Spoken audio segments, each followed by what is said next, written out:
What is it about the moon? I mean, really.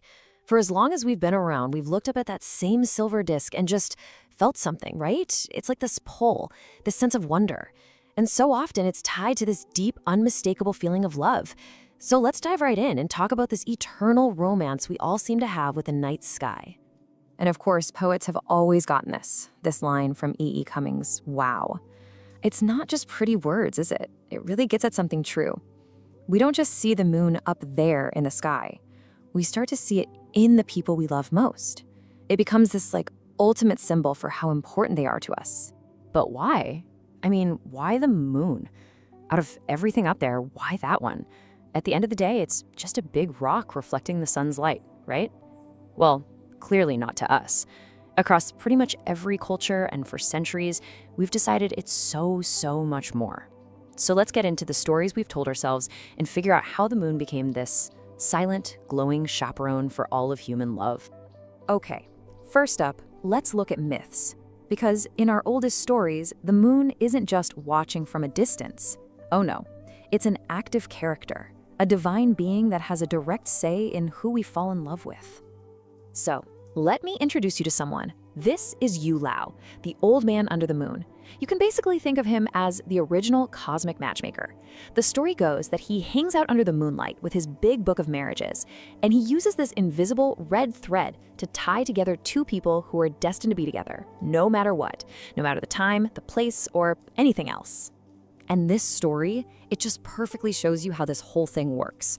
So there's this young boy, right? Yu Lao shows up and tells him, see that little girl over there? That's your future wife. But the boy's not having it. He's like, no way. And to show just how much he doesn't want her, he throws a rock at her and runs away. Ouch. Okay, so fast forward years and years. An arranged marriage is set up for him. When he finally lifts his bride's veil, he sees she is absolutely beautiful. But she's wearing this little decoration right over her eyebrow. He asks her about it, and she says it's to cover up a scar she got when she was a little kid from a rock that some boy threw at her. See? The thread can get stretched, it can get tangled, but it will never, ever break.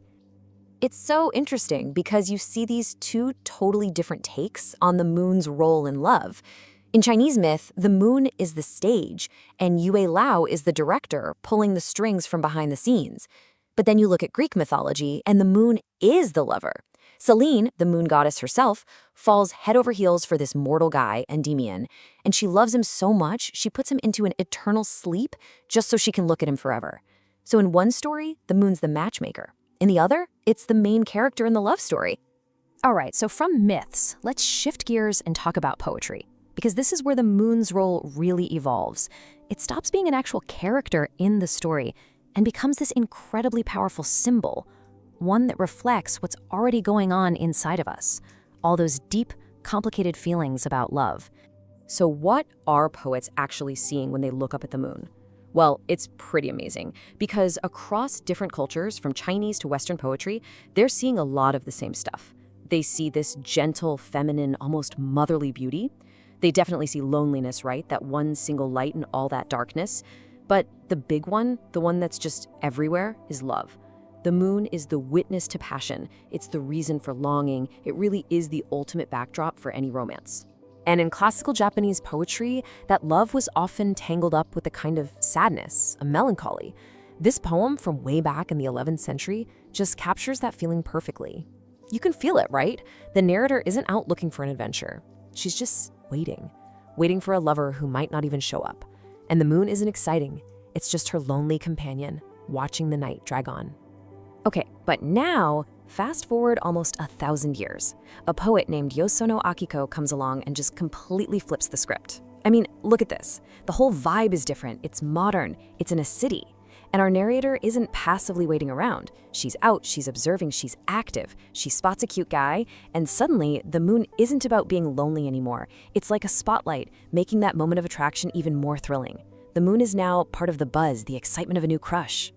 In fact, Akiko felt this so strongly that she actually invented a word for it. Think about that. The word is Sakura Zukiyo, which means a cherry moon night.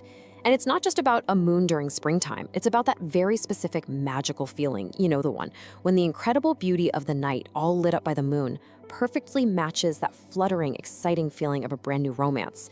She literally created a whole new word for this very specific kind of love. Okay, so we've got the moon as a matchmaker in myths and as a mirror for our passion in poetry.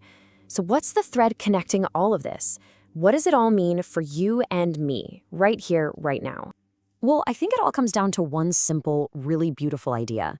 The moon doesn't have any light of its own. It just reflects the sun. It's literally a blank canvas hanging up in the night sky. And for thousands of years, what have we done? We've used that canvas to project our own light, our most powerful, our most complicated, our most overwhelming emotion, love. And I don't think anyone has ever said it better than Sylvia Plath. Just listen to this. Both of you are great light borrowers. Wow, she's directly connecting her lover to the moon. She sees them both as these powerful, beautiful things that get their light from somewhere else. And in reflecting it, they create this beauty that is just completely annihilating, completely overwhelming. So whether we see it as a god, a lover, or just a silent witness up there, the moon has always been a mirror for our hearts. It reflects the light of the sun, for sure. But the real question, the one I want to leave you with, is this. When you look up at it, what does it reflect in you?